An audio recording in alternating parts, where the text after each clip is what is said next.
Alors cette vidéo aujourd'hui autour d'une récurrence que je constate chez les personnes qui se font accompagner ou qui s'auto-accompagnent.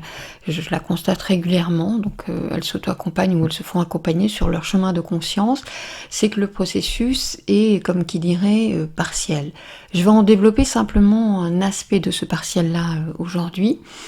De quoi je parle? En fait, les personnes font des soins, des ateliers, etc. et ensuite ne savent pas accompagner le processus du subtil vers le terrestre. Or, chemin en conscience, c'est justement précisément de mettre en cohérence le champ subtil et le champ terrestre. Pas pour ramener la lumière dans le champ terrestre ou spiritualiser la matière, c'est pas de ça dont je parle.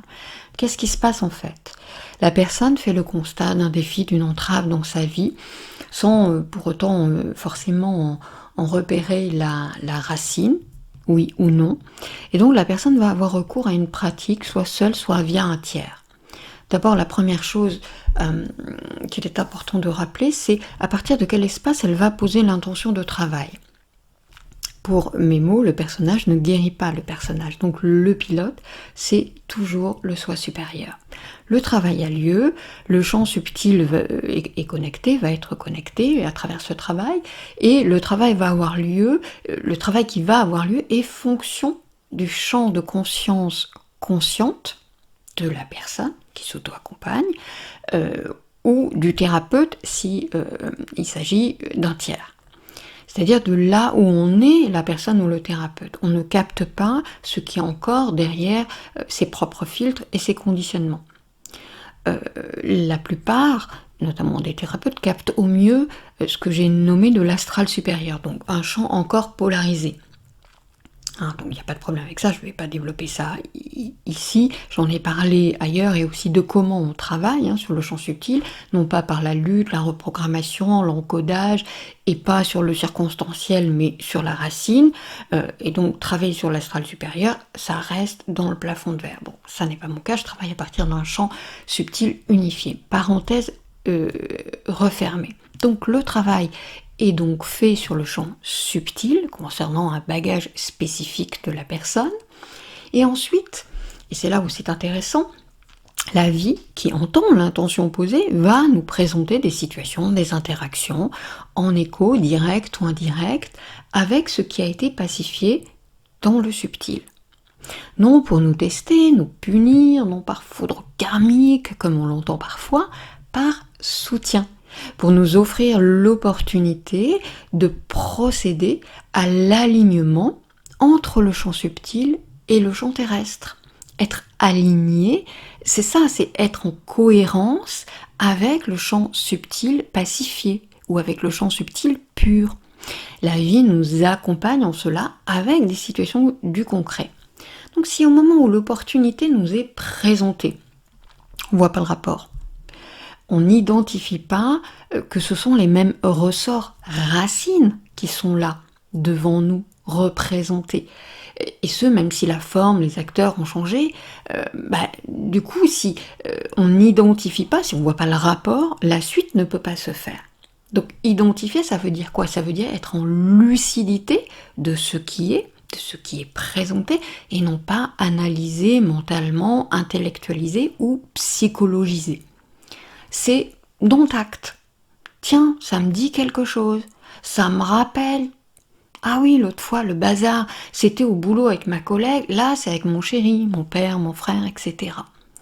Donc une fois qu'on a identifié les éléments en commun avec ce que l'on connaît, la récurrence donc, ça devient une récurrence, l'étape suivante c'est, est-ce que notre réponse est la même que d'habitude, ou accompagne-t-on en conscience et en paix une autre réponse? Et sur ce point-là, il est clair que personne ne peut se substituer à vous. Le subtil réglé dans sa plus ou moins grande vastitude, comme je viens de le dire, ne peut que se proposer à votre responsabilité et à votre positionnement dans le champ terrestre. Évidemment, la réponse d'une vraie guérison, elle a lieu à partir d'un espace pacifié, un espace de paix. Ça glisse sur moi, donc que j'y sois indifférent, juste que ça fait plus mal. Et non du style « Ah tiens, d'habitude, je ferme ma bouche, et bien cette fois, je vais dire mes 4 vérités tout de go ». Ça, en effet, c'est peut-être une autre réponse. Simplement, c'est celle du balancier, hein, celle que j'appelle passer de paillasson à hérisson. C'est pas une réponse différente au sens de la réponse différente au diapason. La réponse différente au diapason, c'est celle qui émane du subtil, traité, guéri, pacifié, et qui vient donc en cohérence dans le champ terrestre. Là où le bas blesse, me semble-t-il, souvent, c'est d'abord de croire que l'outil est la voie, et que l'outil fait tout. L'outil, ça reste un outil. Donc ça y est, on a fait un soin, pu, c'est fini, baguette magique. Hein, vous savez, c'est comme on prend un médoc qui va faire effet tout seul et immédiatement, qui plus est. Donc oui, sur le champ subtil, en effet, c'est fait. Simplement sur le champ terrestre, il s'agit de faire sa part, d'être engagé. Sans pour autant, et ça c'est important, sans pour autant laisser le personnage se saisir de la chose. Même si c'est en effet le champ terrestre, c'est le champ du personnage, hein, bien évidemment. Il a plein de manières de s'en saisir, donc soyez attentifs à ça. Soit il voit pas, hein, je l'ai dit il y a un instant, il voit pas le rapport entre les situations, soit il opte pour le réactionnel, habituel ou pas, hein, puisque les shoots émotionnels, c'est son kiff hein, quand même au personnage, soit il passe en mode oh là là, mais pourquoi ça recommence en boucle, sans comprendre le processus que je suis en train de vous expliquer, soit il psychologise en prétendant qu'il fait un job de conscience, hein. Donc en fait il ne fait que de la psychologisation, mais il pense qu'il fait un job de conscience. Soit en se racontant l'histoire que c'est réglé, alors qu'il ne fait que s'en prémunir, notamment par une forme de dissociation-protection, ou de je reste en surface dans le travail. Et ça, le choix des thérapeutes, ça peut être guidé inconsciemment par ça. Je vais choisir un tel parce que je sais inconsciemment que je vais rester en surface, parce qu'on va rester dans l'astral supérieur, et que voilà. Soit par attachement à la souffrance. Le personnage, il adore en fait la souffrance, c'est sa came, disons-le. Soit par fidélité à un lien, à un serment tacite, soit en se croyant petit, ou au contraire en confondant pouvoir et puissance, et donc en transformant la puissance en toute puissance, ce qui est en fait du pouvoir, etc. etc. Bon, il a plein de stratégies, hein, le personnage, vous le savez bien. Le chemin de conscience, c'est un processus régulier, c'est pas seulement le dimanche de 10h à 12h. Il y a un suivi, si vous voulez, c'est comme un sportif ou un artiste de haut vol. Il n'attend pas la veille du marathon ou du show pour commencer le processus. Il est vraiment question de responsabilité et d'implication au quotidien, moi j'ai envie de dire, hein, c'est vraiment ça. Donc après avoir identifié, comme je l'ai dit il y a un instant, c'est comment je réponds à la situation écho. Car si je vois pas ou si je fais comme d'hab, en fait je lui fais un pied de nez au plan subtil. C'est comme dire fuck à ce qui a été fait sur le champ subtil, vous voyez, c'est de cet ordre-là. Et donc les situations vont en effet se représenter, récurrence. Donc je dis pas ça pour que vous alliez développer de la culpabilité ou vous auto-flageller, plutôt pour que vous entriez en conscience avec les mécanismes sous-jacents et aussi les mécanismes d'un processus de chemin de conscience. Tout ce qui est éclairé fait perdre de son impact aux joues, aux prisons qui nous dominent, hein, aux ressorts, aux mécanismes qui nous dominent.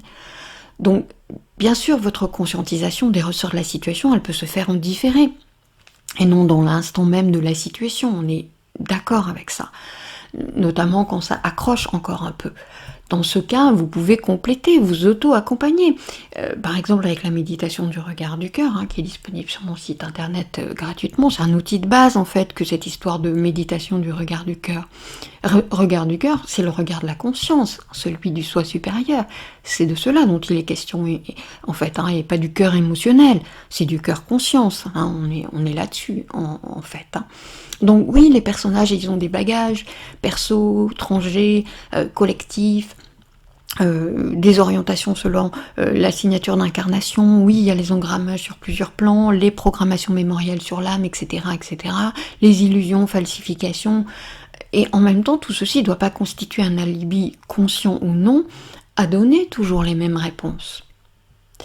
Donc on prend le personnage, le moi blessé, en considération sur une partie du chemin, parce que sinon il entrave vraiment beaucoup trop le chemin. Et en même temps, on veille à ce qu'il ne soit pas entrave, fil à la patte. Son aspect dit structurel, parce que c'est de ça dont il est question, en fait, le moi blessé, le personnage, c'est un peu l'aspect structurel en incarnation. L'aspect structurel ne vient pas contrer la mise en cohérence entre le subtil et le terrestre. Parce qu'ensuite, ça va compliquer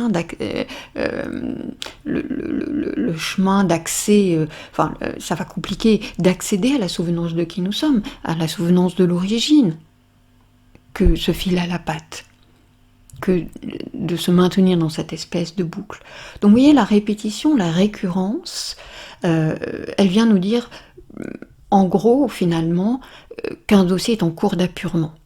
C'est ça que vous pouvez retenir, qu'un dossier est en cours d'appurement. Soit il est à traiter, à prendre en considération, soit parce que c'est un écho direct ou indirect de quelque chose qui a été traité, soit ça vient nous dire qu'il y a un refus d'une part de vous à la pleine pacification sur le champ terrestre de quelque chose qui est traité sur le champ subtil.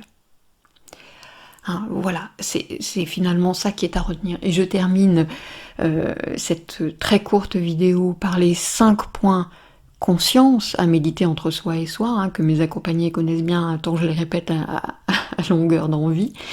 À partir de quel espace en moi je m'exprime, j'agis, avec quelle intention, qu'est-ce que je nourris en moi, en dehors de moi, et à quoi je consens. Ce dernier point est tout à fait fondamental, à quoi je consens. Voilà, je vous laisse sur cette méditation entre vous, et je vous dis à bientôt dans une autre vidéo.